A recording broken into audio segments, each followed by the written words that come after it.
Yoshida and Fernando Pastawski, and the title is Unfolding the Color Code. Thank you. Today I will be talking about, can you hear me? I will be talking about the mysteries of the color code. I will unfold its mysteries, and in particular I will tell you how you can relate it to the well-known and well-studied model, the toric code. And it's a joint work with Beni Yoshida and Fernando Pastawski. The archivation of the paper, you can find it over here. So first of all, let me start with motivations, why we need to think of the quantum codes. Well, the game we play is we want to store our precious quantum information and perform a computation on it. Unfortunately, we cannot let it sit unprotected because there is noise.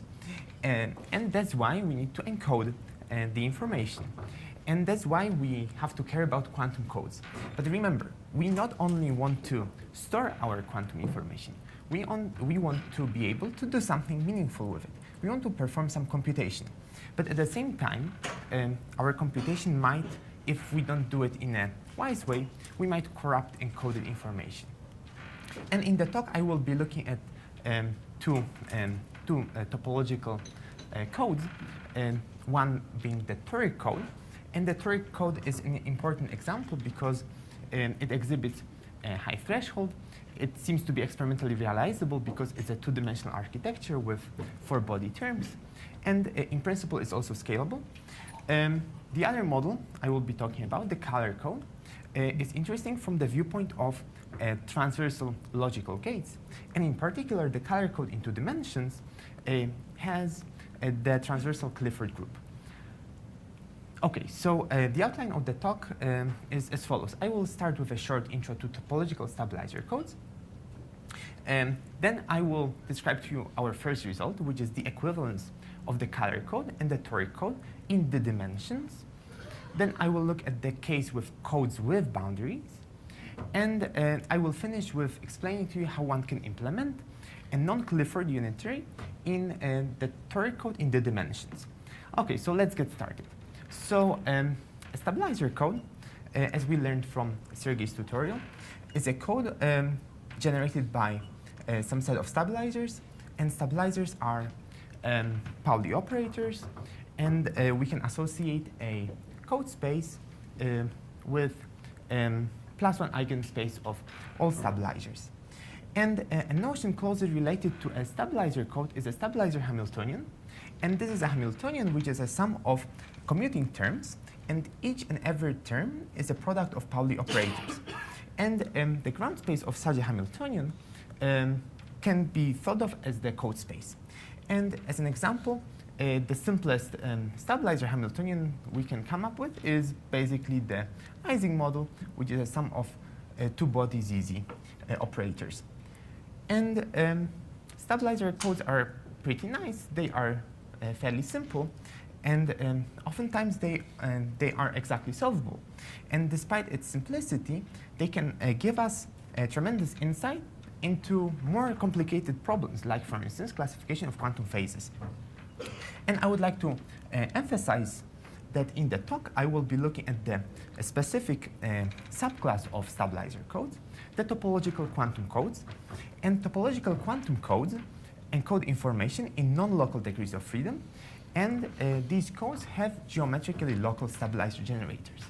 And one of the most studied example of topological quantum code is the toric code. And so as the name suggests, we start with a torus. We might depict it as a square lattice with opposite edges identified. And now what we do is we place qubits on edges. And we will define our stabilizer generators of x and z type to be x vertex and z plaquette terms. Namely, for each vertex, we will associate a 4-body XXX operator. For each plaquette, we will associate ZZZZ plaquette operator. And our stabilizer Hamiltonian will be sum of all x vertex and all z plaquette terms for each and every vertex and plaquette on our lattice. And it is not difficult to check that my x vertex and z plaquette terms commute. So we have a stabilizer Hamiltonian. And now the code space would be the ground space of the Hamiltonian, or in other words, plus one eigenspace of all stabilizer generators. And what I should mention at this point is that not all x vertex and not all z plaquette stabilizers are independent. Namely, they have to satisfy two constraints: the product of all x vertex operators and product of z plaquette operators have to be identity. So what it gives us is that the degeneracy of the code space is 4, or in other words, our code encodes 2 logical qubits. To define the toric code, we don't need a torus or a square lattice. We can define it on any tessellation of a 2 manifold. At the moment, I will be talking about manifolds without boundaries. So let's imagine that this is a patch of my 2 manifold. So what I do the same thing.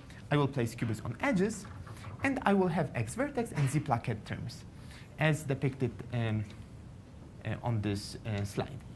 And what I'm gonna do is I'm gonna define my Hamiltonian to be sum of all x vertex and all z plaquette terms. And from the construction, one can also show that x vertex and z plaquette terms commute. So we're happy, we have our stabilizer Hamiltonian, we can associate the code space with the ground space of the Hamiltonian, and the degeneracy this time will be 2 to the power of 2g, where g is the genus of the manifold on which we define our 2-dimensional toric code. Genus is the number of handles. And I would like to emphasize that logical operators in the toric code will be associated with non-contractible loops of Pauli x's or Pauli z's. And nothing stops us from going to 3 dimensions. There are reasons to go to 3 dimensions. For instance, we might hope for more gates, more logical gates to be transversely implemented, or better storage time of our quantum information. So although our experimental friends might complain, there are reasons to go to more than 2 dimensions. So how do we define the toric code in 3 dimensions or more? We just need a lattice in higher dimensions, and we will place qubits on edges. We will have x vertex and z plaquette terms. They will be commuting. We can define our stabilizer Hamiltonian, and so on and so forth. And the ground space would be our code. And in general, if we have lattice in d dimensions, there would be d-1 ways of defining the toric code. And these ways of defining different toric codes can be indexed by one number, k, and this number k will tell us where to place qubits. So we will associate qubits with k cells. And the construction of the toric code in higher dimensions would be that we will associate x stabilizers with k-1 cells and z stabilizers with k+1 cells. Okay, so now it's time for the other model. I would like to introduce to you the color code. So the color code in 2 dimensions is very similar to the toric code. We need a lattice, but this time the lattice has to satisfy 2 constraints. So the lattice has to be 3-valent, namely 3 edges meet at each vertex, and 3 colorable, which means that we can assign colors to faces, and neighboring faces are colored with different colors. And this time we'll be placing qubits on vertices, so the picture looks like that. And we will have only plaquette terms. So for each plaquette, we will associate Pauli x's and Pauli z's. So 2 types of operators associated with each and every plaquette. And our Hamiltonian will be sum of all x plaquettes and all z plaquettes. Now using the properties of our lattice, namely 3 valence and 3 colorability, one can prove that plaquettes of x and z type do commute. So we're happy, our code space is the ground space of the stabilizer Hamiltonian, and this time one can show that the degeneracy of this code is 2 to the power of 4g, or in other words 4g encoded qubits. Are you placing the z's on the different color spaces? No. So for each phase, there is an x-type plaquette operator and z-type operator for each and every phase. So every phase will have an even number that is right, because of the colorability. So if you look at the green phase, if you look at its neighbors, it's alternating colors, so you would have even number of qubits on each phase. And that's why they commute. And we can also define the color codes in 3 dimensions or more. We just need a lattice in higher dimensions. And such a lattice has to obey 2 constraints. It has to be d+1 valent and d+1 colorable. So in principle, in this 3-dimensional lattice, I try to depict each vertex is 4 valent, and volumes are colored in 4 different colors. So red, blue, green, and imagine there's a yellow volume in front of that. And in the same way as in 2 dimensions, we will place qubits on vertices. And this time we have some freedom how we pick our stabilized generators. So in this particular 3-dimensional color code, I picked my X-type stabilizers to be associated with plaquettes, and Z stabilizers associated with volumes. But I could have chosen it otherwise. X's with volumes and Z's with plaquettes. And in general, if we have a lattice in the dimensions, there would be d-1 ways of defining the color code, and they can be indexed by 1 number, which will tell us where to, with what cells I should associate my Z stabilizers. By definition, X stabilizers will be associated with some other cells of certain dimensionality. And remember that I'm placing qubits on vertices, on 0 cells. Okay, so I introduced 2 models I would like to look at. But as I told you at the beginning, we want not only to store information, we want to perform computation on it. So at the same time, we don't want to corrupt the encoded information. So that's where a notion of a transversal gate is very important. So a transversal gate is a product of single qubit unitaries. And it is not difficult to see that transversal gates do not spread errors throughout the system. So imagine that something bad happens to this qubit, and if I apply my transversal unitary, only the error stays localized. Whereas if I were to apply a unitary which acts on many qubits, the error might spread throughout the system, and after some time, it might corrupt my encoded information. And when we talk about computation, what we really want to achieve is to have a universal gate set, which we can implement. And using gates from a universal gate set, we will be able to approximate any unitary we want. And an example of a universal gate set is, for instance, C0 gate, Hadamard, and the phase gate R3. OK, so our dream from the point of computation would be to have a transversal universal gate set. But is it possible? Well, as the title of this slide suggests, there are some no-go results. And indeed, there is a result by Easting and Knill, which says that if we have some quantum code, then the set of transversal logical gates cannot be universal. Moreover, there is a further specification of this result due to Bravyi and Koenig, in which they say that if we have a topological stabilizer code in the dimensions, then that all what we can hope to achieve when we have constant depth quantum circuit, then these are only gates from the diff level of the Clifford hierarchy. So, so this result compiled is that in the dimensions, what we can get is only gates from certain set. And OK, so what we have seen so far is that the toric code and the color code are fairly similar. And a natural question to ask is, how are they related? So let me tell you what was known. So there were results by Yoshida and Beni, in which they show that if you have 2-dimensional stabilizer Hamiltonians with local interactions, which obey certain symmetries, in particular translation symmetry, then all these models are equivalent to the toric code. And what does it mean for 2 codes to be equivalent? Well, the equivalence of codes means that if we have ground states of stabilizer Hamiltonians associated with these codes, then these ground states will be in the same quantum phase. And I would like to mention to you a result by Chen and others, in which they proved that 2 gapped ground states belong to the same phase if and only if we can relate them by a local unitary evolution. So for the rest of the talk, when I say that two codes are equivalent, what I really mean is that I can map one to the other using some local unitaries and adding or removing decoupled ancillas. And let me emphasize what was known so far. The classification was for two-dimensional models, for stabilizer Hamiltonians, which obey translation symmetry, and with no boundaries. So this brings us to our first result, which is the equivalence of the color code and the toric code in the dimensions. I don't need to have, for instance, a translation invariance assumption. So I will explain this result in two dimensions. So this is a patch of the color code in two dimensions. And a simple observation we can start with is that every qubit belongs to exactly one green plaquette. OK, and what I would like to construct, what I would like to find is a unitary U, which is a tensor product of unitaries supported on green faces.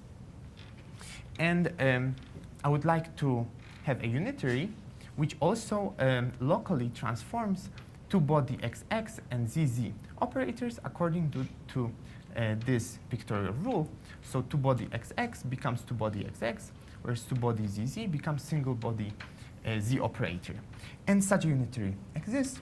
We showed that such, we can always find such a unitary. And what such a unitary would do is to take operators supported on red qubits and map them to operators supported on blue and pink qubits. So note that here qubits sit on vertices, whereas here qubits sit on edges of green faces.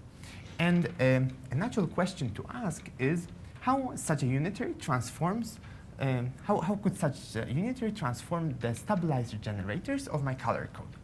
And it turns out that every X or Z plaquette stabilized generator of my color code will be mapped into an operator supported either on pink or on blue qubits. And let me reiterate the message. Stabilizers of color code will be mapped under this unitary to new stabilizers, but they will be either on pink or blue qubits. So what we can do is we can separate these two models. And my plaquette operators associated with these faces will be mapped to certain new stabilizers depicted here. And now what I would like to explain to you in a hand-wavy way is how one can see that these two models are indeed toric codes, two copies of the toric code, with X-vertex and Z-plaquette stabilizers. Well, what I would like to tell you is that if we were to redraw the lattice, which is not that important at the moment, right? Because we have qubits, and how we draw lines, it doesn't matter that much. If we shrink red plaquettes in the first copy and we expand green and blue faces, this is what we get. We can do the same thing with the other copy, but this time we will shrink blue plaquettes. We expand green and red faces. We forget about the initial lines. And what we see is that we have Z plaquette and X vertex terms in both models. So what we recovered is two copies of our good old toric code model. And the same thing can be said about color codes in the dimensions. So what we showed is that there exists a local unitary which will be mapping the color code in the dimensions to a certain number of decoupled copies of the toric code. And these copies of the toric code will be defined on certain lattices.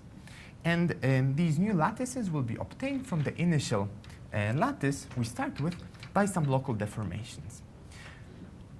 OK, so so far I was looking at codes without boundaries. But it is important to consider cases with boundaries, especially when you want to build a patch of the toric code in your lab. It would be very difficult to place qubits on some sort of a toroidal manifold. It is more feasible to place it on such a patch. So for instance, this picture might represent a patch of the toric code where all the qubits are depicted. Earlier, I was just showing you some small part of my manifold without the boundary.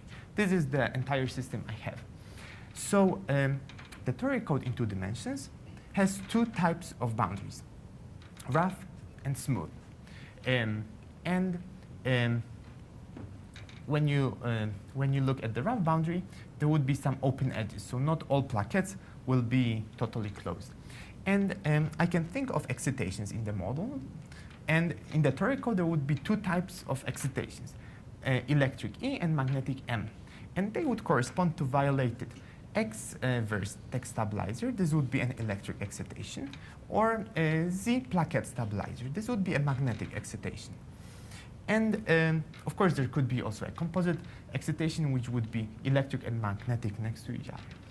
And what we can do with these excitations is we can braid them. And if we braid E around M, we would get -1 phase.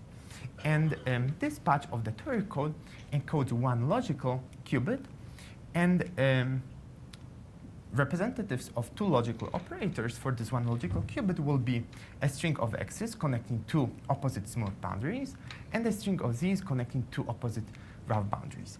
And we can think of applying a logical operation by creating an excitation on the boundary and dragging it from one boundary to the other. Okay, in a similar way, we can define color code on a manifold with boundaries. So this time, the color code would have three types of boundaries, red, green, and blue. So this would be a perfectly valid color code with boundaries. Let me call it the triangular color code. And now I will have a few different possibilities for my excitations. They could be labeled by the color of plaquette, which is violated, and the type of the stabilizer generator, which is violated. So if these Z and X stabilizers are violated, the excitation would be RZ and BX. What it turns out is that the triangular color code encodes one logical qubit, and two representatives of logical operators would be a string of X's and string of Z's. And these strings connect all three boundaries. Okay, so so far the goal is that we want to relate the color code with boundaries to the toric code. We succeeded with the case with no boundaries. But how about the case with boundaries? I would like to remind you that the color code has transversal Hadamard gate. And this could give us some insight what the relation between the color code with boundaries and the toric code with boundaries is. So namely, let's consider the patch of the toric code with two rough and two smooth boundaries. The logical X would be a horizontal string of X's, the logical Z would be vertical string of Z's. And what we know about the Hadamard gate is that it exchanges X and Z. So a unitary U, which would implement a logical Hadamard, would exchange logical X and logical Z. So indeed, if there was a U, which is a local unitary, implementing the logical Hadamard in the toric code, then what it would do to the logical operators is, in particular to the X logical, it could only make it wider. It wouldn't be possible for this horizontal operator to become vertical.